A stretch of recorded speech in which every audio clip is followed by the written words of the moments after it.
These are the 4 most popular welding and fixture tables for under $1,000. And we're going to find out which one works best for you, your budget, and your space. I'm Justin. Welcome to Weld Coach. It's Weld Coach, your personal welding instructor, anywhere. Before we get started, we have to do some of that internet disclosure stuff. 2 of these tables I purchased with my own money, 1 of these tables I borrowed, and 1 of these tables was sent to my other company for use on my other channel. That being said, I have absolutely no obligation to any of these manufacturers, these brands, or these products to suggest that one is better than the other. There is zero influence. This is only my opinion based on use of every single one of these tables. The second thing we need to consider here is the brands of the tables. This is the clutch fixture table sold by Northern Tool, and Harbor Freight just released the titanium branded table sold by Harbor Freight exclusively. They're the exact same table, so if I say clutch more often than titanium, try not to get mad at me down in the comments for omitting it from this list because, well, it's the exact same table and that's why it's not here. But omitted from this list is the DIY weld-it-yourself fixture tables that you can get for pretty friggin' cheap. The reason why we left them out is because not everybody has a welder, not everybody knows how to assemble a fixture table properly, and some people just want to buy something, stick it together, and start using it. So they have been left off this list. But now that we got that all out of the way, let's start with the least expensive option on this list, the Harbor Freight Chicago Electric welding table. I call it the Foldy. Now, whether you love or you hate Harbor Freight, some of their products are actually pretty useful for getting started. Now, this folding table definitely has its place in a small space as it weighs only 36 pounds. It also has provisions for clamping, and it folds up for storage when not in use. The tabletop can also be tilted and locked in 5 main positions to facilitate working on complex parts. The working height of the tabletop is roughly 33 inches, the tabletop dimensions are roughly 30 by 20, and the workload is listed at 350 pounds. The current list price on the line at the time of this video is $84.99, which is about 15 bucks more than I purchased this one for at the time. And if you know anything about Harbor Freight, you'll know that their flyers are almost always have discount coupons for them for this table and all the rest of that good stuff. Now, I actually used these tables for 6 years when we were teaching welding here in Vegas full time. They definitely serve their purpose for that, but they're not without their problems. There's a few things you might want to consider before you go making your purchase on this. The first thing is the top is zinc coated. Harbor Freight does have a pretty stupid ad circulating around with a person MIG welding on with a spool gun directly on this tabletop, and nobody should be welding directly to zinc or heating it up because zinc is hazardous to breathe in. There's even a medical condition out there called metal fume fever, which is suffered by welders who have breathed in too much zinc. Now, with that being said, you should never weld directly to the top of this or anything to the table itself because that zinc coming off of there will damage your lungs if you breathe it in. There's no other way around it. Aside from the metal fume fever, anytime you heat this up or any centralized area of this table, you're going to warp it. Like every single one of my tables upstairs is warped because we used them a couple of times without any kind of anti-warping provisions on them. But if you want to use this table for practicing welding, you should definitely grab a plate to stick on top of the table to practice on. I recommend the benchtop welding plates sold by weldmetalsonline.com. There is a smaller universal plate for a good price, or you can get a full-size plate cut specifically to the table size that you can use for the purpose of welding. The height of the table may be something you need to consider.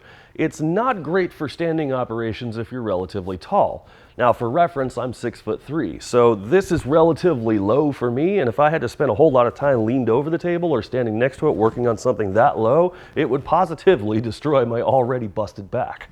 But it is the perfect height for me, especially for sitting.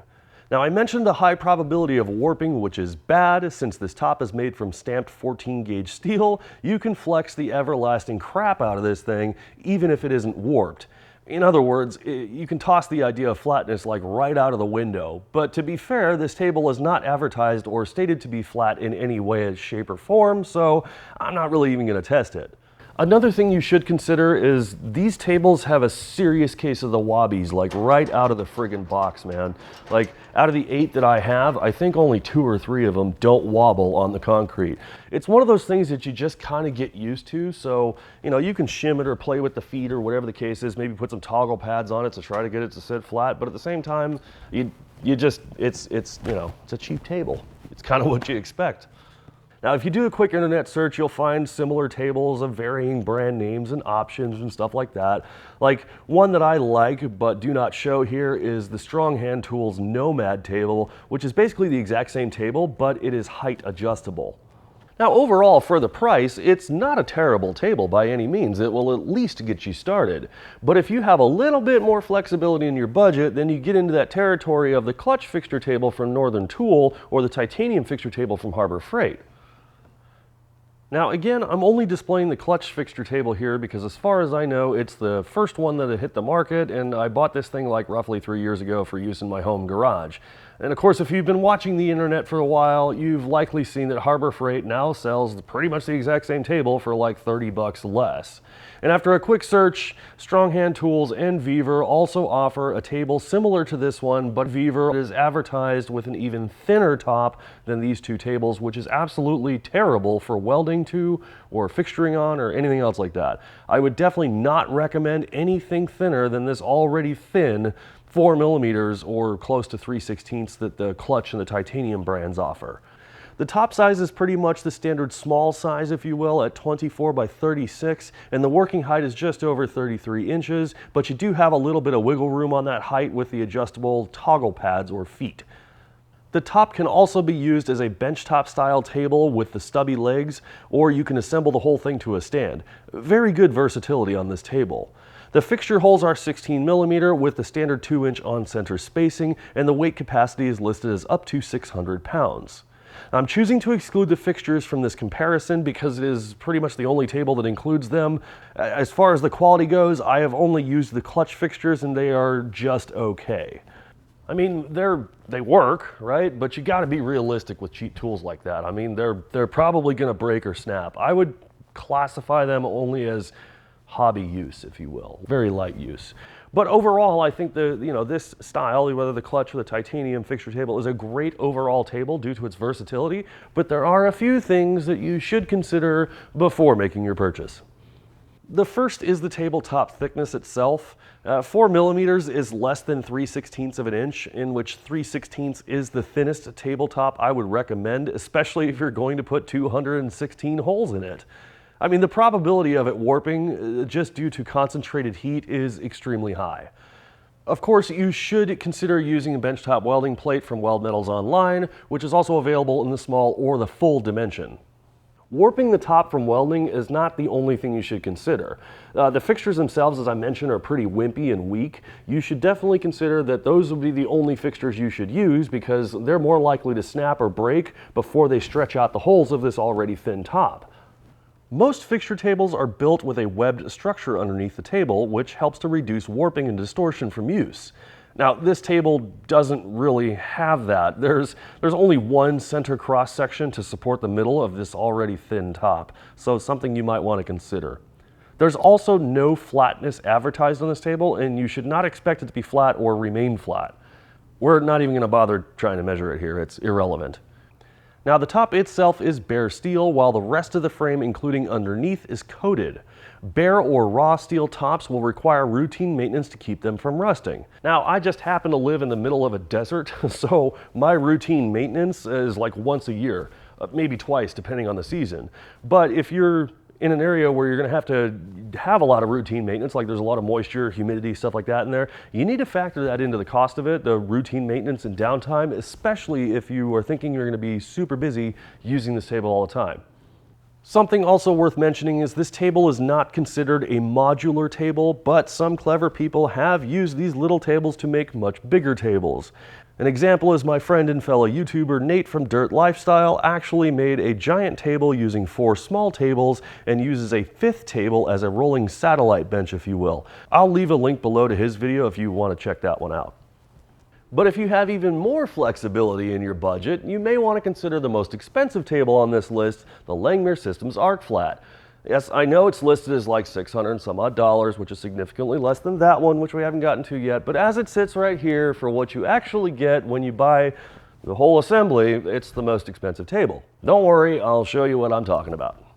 The Langmuir Systems Arc Flat fixture table is a cast iron design with 336 fixture holes. 216 of those holes are on the top, 24 holes are on either short side, and 36 holes are on either long side. Now these holes are the standard 2-inch on-center spacing with 16mm diameter. The block size itself is 24 inches by 36 by 4 inches tall, or some people would call that thick. The top surface itself of the block is advertised with a 3/8 inch thickness, while the sides are advertised as 5/16 inch. The block itself on the bottom is webbed to resist warping and distortion, and this is actually the first table to advertise a flatness of plus or minus 7.5 thousandths of an inch. Now, I don't actually have any of the necessary tools to measure this flatness here, but a quick look with a straight edge indicates, yeah, it's pretty flat. And the static load capacity of this table is listed at 1,000 pounds or half a ton. Now this is the first table on our list to actually be a purpose-built fixture table, as opposed to like a piece of sheet metal with some holes in it and some legs attached to it. And for what it is, this table is fantastic. It's even got a nice ring to it. But there are a lot of people that were asking me questions about how it compares to the other table in its class, which we'll get to in a moment. But before you make your purchase, there are some things about the Langmuir Systems Arc Flat that you should consider. The first is ordering the table itself. This is a little bit different than all the others. You actually have the option to purchase just the block separate from the legs, and the block itself is listed at the time of this video for $675. Now that's a great price, just for a cast iron top. But there's an additional charge of $95 to ship it only within the contiguous US. So if you're in Alaska, Hawaii, or outside of the United States, don't count on it. I guess they say it's too heavy for it. Now that'll bring the price for just the top up to $770. Now if you add the legs for an additional $95, the shipping bumps up to $130, making the complete table price an even $900, which makes this the most expensive table on our list at the time of shooting this video. Now if your budget doesn't permit buying all at once, this is kind of neat that you can get the block now for $770 shipped and the legs later on for $130 shipped, which makes it the same price overall, but you do have the flexibility to buy in stages, which is actually kind of cool. Now Langmuir does offer dimensions for the leg mounting plates if you choose to build your own, but if you don't want to build your own, or maybe you're not able to build your own, be aware that these legs they're pretty wimpy, and it's a topic of most people's complaints.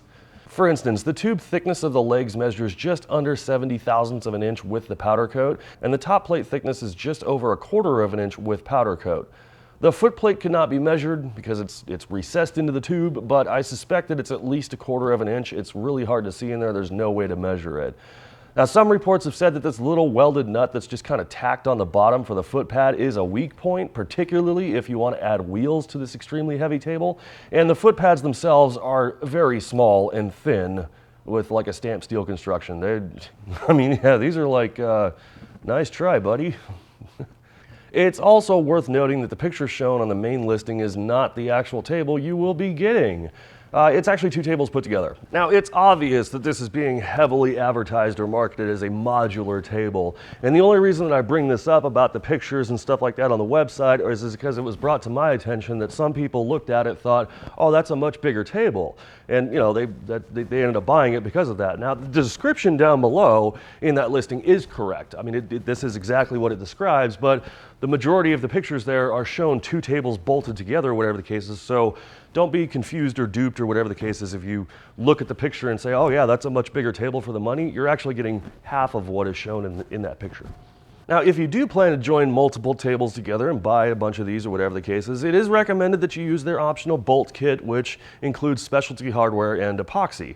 Now, the instructions are clear about what the epoxy does as far as leveling the table. It's like a shim epoxy.